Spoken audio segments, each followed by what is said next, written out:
भारत माता की वंदे वंदे वंदे वंदे वंदे भारत माता की वंदे वंदे वंदे वंदे जय भारत वंदे वंदे वंदे वंदे वंदे भारत माता की जय भारत। సార్ అందరికీ నమస్కారం అండి। ఈరోజు ప్రతి భారతీయుడు గర్వించదగ్గ రోజు ఇది।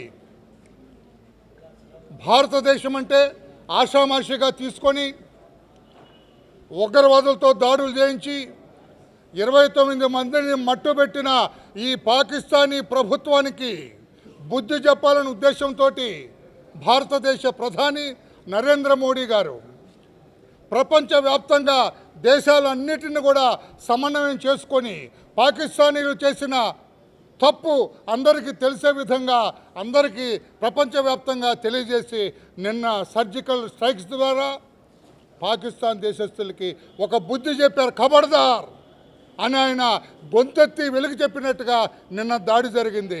రాత్రి జరిగిన సర్జికల్ స్ట్రైక్ దెబ్బకి పాకిస్తానీలందరూ కూడా వణికిపోతూ ఉన్నారు, బిక్కజొచ్చిపోయారు, బిక్కుమంటూ వారు ప్రతి ఇళ్లలో ఉన్నారు। ఏం జరగబోతుంది? భారతదేశానికి ఆగ్రహం తెప్పించాం, భారతీయులకి కోపం తెప్పించాం। ప్రధాని మోడీ అగ్రహోదగ్గుడవుతున్నాడు। ఎందుకు ఈ తప్పుడు పని చేశారు మన పాకిస్తానీలు? ఈ ఉగ్రవాదులు ఎందుకు ఈ తప్పు చేశారు? ఏదో సామెతలాగా ఏదో కొండనాళ్ళకు మందేస్తే ఉండనాళ్ళకు ఊడిపోయిందని ఉగ్రవాదులు దాడి చేసి మా దేశస్తుల్ని పర్యాటక ప్రాంతంలో పర్యాటకులను చంపితే ఊరుకుంటాము మేము? మా పుట్టలో వేలు పెడితే మేము ఊరుకుంటామా? తప్పకుండా కొడతాం, మీ సంగతి తేలుస్తామని చెప్పి ఈ రోజున ప్రధానమంత్రి గారు నిన్న చేసిన ఈ సర్జికల్ స్ట్రైక్ ద్వారా ప్రతి భారతీయుడు కూడా హర్షాతిరేకాలు తెలియజేస్తున్నారు, హర్షం తెలియజేస్తున్నారు, జేజేలు పలుకుతున్నారు। ఇదే విధంగా పాకిస్తానీలు నోరెత్తకుండా,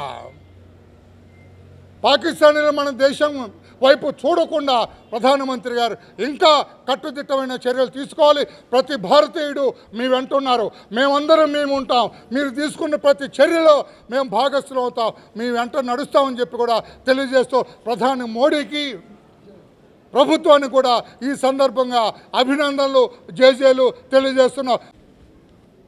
భారతదేశానికి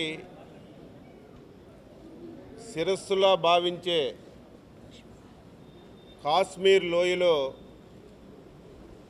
అమాయకులైనటువంటి పర్యాటకుల మీద అమానుషంగా దాడి చేసి 27 మందిని పొట్టన పెట్టుకున్నటువంటి సంగతి మనందరం కూడా చూశాం।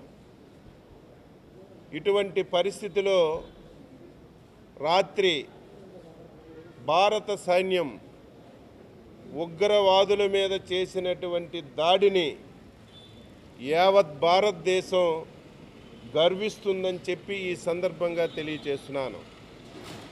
ఇప్పటికే తెలుగుదేశం పార్టీ మొన్నను భారత ప్రధానమంత్రి గారు అమరావతి రాజధాని పనులు పునఃప్రారంభానికి వచ్చినప్పుడు ఆ సభలో యువ నాయకుడు శ్రీ నారా లోకేష్ బాబు గారు, తెలుగుదేశం పార్టీ జాతీయ అధ్యక్షులు శ్రీ నారా చంద్రబాబు నాయుడు గారు ప్రజల సమక్షంలో ప్రధానమంత్రి గారు దేశ భద్రత గురించి మొన్న ఉగ్రవాదులు చేసినటువంటి దాడి మీద ఎటువంటి నిర్ణయం తీసుకున్నా ఆ నిర్ణయానికి తెలుగుదేశం పార్టీ పూర్తిగా సహకరిస్తుందని ప్రజల సమక్షంలో చెప్పిన విషయాన్ని ఒక్కసారి గుర్తు చేస్తున్నాను।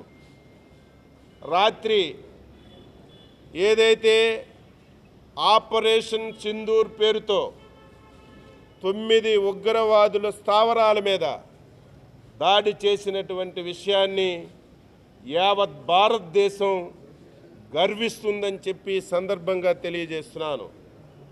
ఇటువంటి సమయంలో జాతులు, మతాలు, కుతాలు, ప్రాంతాలు, పార్టీలు చూడకుండా యావత్ భారతావని మోడీ గారు తీసుకున్నటువంటి నిర్ణయానికి సంపూర్ణమైనటువంటి సహాయ సహకారాలు అందించాలని చెప్పి భారతదేశంలో పుట్టినటువంటి ఒక పౌరుడిగా ప్రతి ఒక్కరిని కోరుతున్నాను.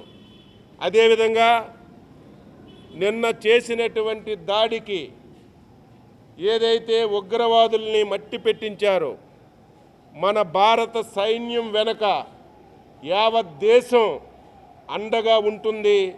మీరు ధైర్యంగా దేశ భద్రత గురించి, పౌరుల భద్రత గురించి మీరు పోరాటం చేయండి. యావత్ భారతావని మీకు అండగా ఉంటుందని చెప్పి సందర్భంగా తెలియజేస్తూ ఈ కార్యక్రమంలో పాల్గొన్న ప్రతి ఒక్కరికి పేరు పేరున అభినందిస్తూ సెలవు తీసుకుంటున్నాం.